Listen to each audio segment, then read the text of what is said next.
137, quando a gente lê o Salmo 137, é um salmo que eu mais gosto, mas é um salmo triste. O Salmo 137, ele diz o seguinte: junto ao rio de Babilônia, nós chorávamos e lamentávamos, lembrando do tempo de Sião.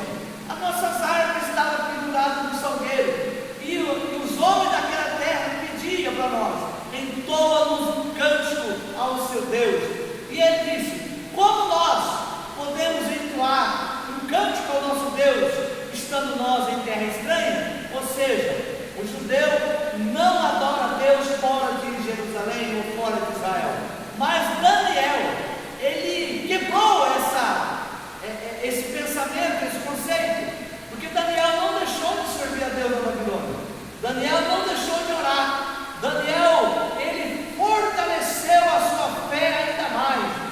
Sabe por quê? Quem se lembra de Daniel antes da Babilônia?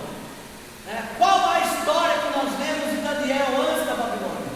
Todos os seus feitos, as suas obras, as suas orações, o seu posicionamento, a sua mensagem, ela é relatada no período que Daniel esteve na Babilônia. O que nós aprendemos com isso?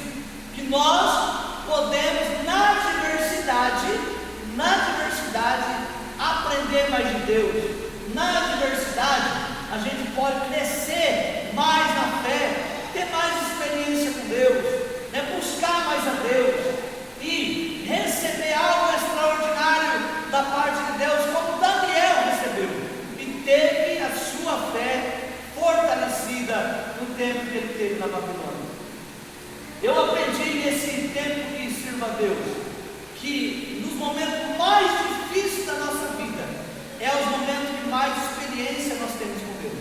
Nos momentos mais difíceis nosso, é justamente nesse momento que você busca mais a Deus, que você lê mais a Bíblia, que você pega o livro para ler, que você ouve uma mensagem na televisão ou na internet. Mas quando a gente está bem nas nossas conquistas, a gente vira as costas. Muitas vezes nós viramos as costas para Deus, a gente não ora, a gente não lê pouco a Bíblia, a gente pega, às vezes quase, nem sempre pegamos um livro para ler. Por quê? Porque justamente o sofrimento amadurece o cristão. E o Salmo 119, verso de número 71, está escrito: foi bom me ter sido afligido, para que aprendesse os seus decretos, ou os seus estatutos.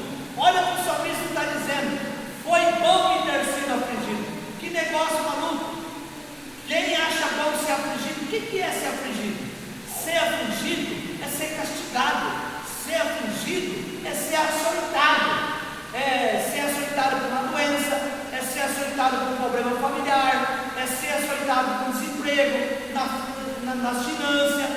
E ele está dizendo: foi bom para mim passar por isso, porque foi justamente quando eu fui afligido, foi aí que eu aprendi os decretos de Deus, foi aí que eu aprendi os seus estatutos.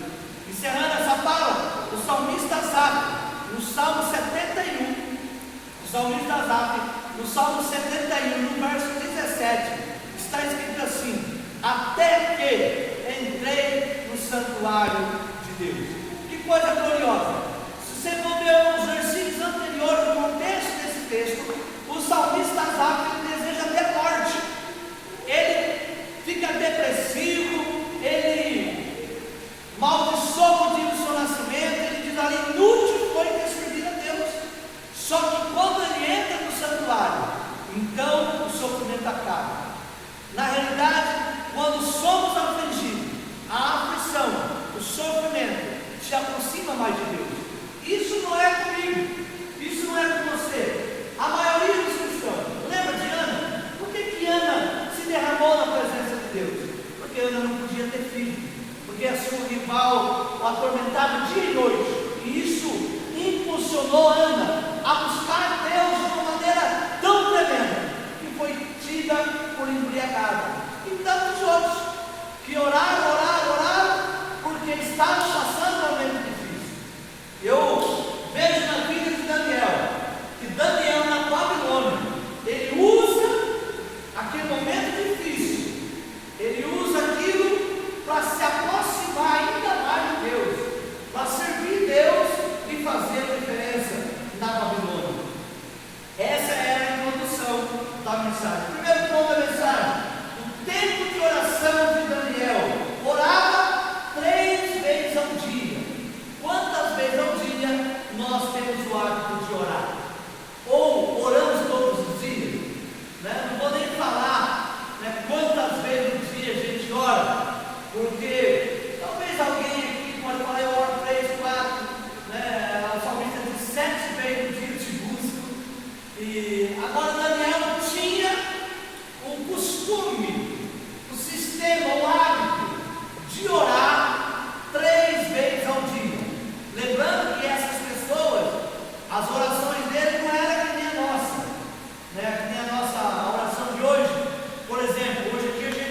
2 horas.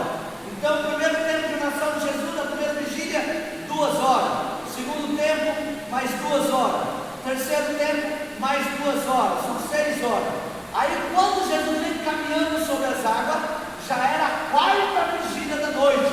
Ou seja, 8 horas. Então, essas pessoas, eles oravam 4 horas brincando, eles oravam 5 horas, eles oravam 3 horas, 2 horas. E Jesus repreendeu os discípulos, dizendo: nem por 1 hora vocês podem velar por mim. Dizendo: olha, o mínimo que alguém pode orar é 1 hora, e nem 1 hora vocês conseguem orar. Se fosse hoje, talvez o Rabino da Galileia falava para nós: olha, nem por 1 minuto vocês conseguem orar, né? Vocês não conseguem orar 1 minuto. Era mais ou menos essa ideia, porque lá atrás, se a gente está falando de Pedro, de Tiago, de João, dos apóstolos, que foram exortados por Jesus, dizendo: vocês não oram nem 1 hora, não conseguem orar nem 1 hora, quanto mais vocês conseguirem. Ali Jesus orou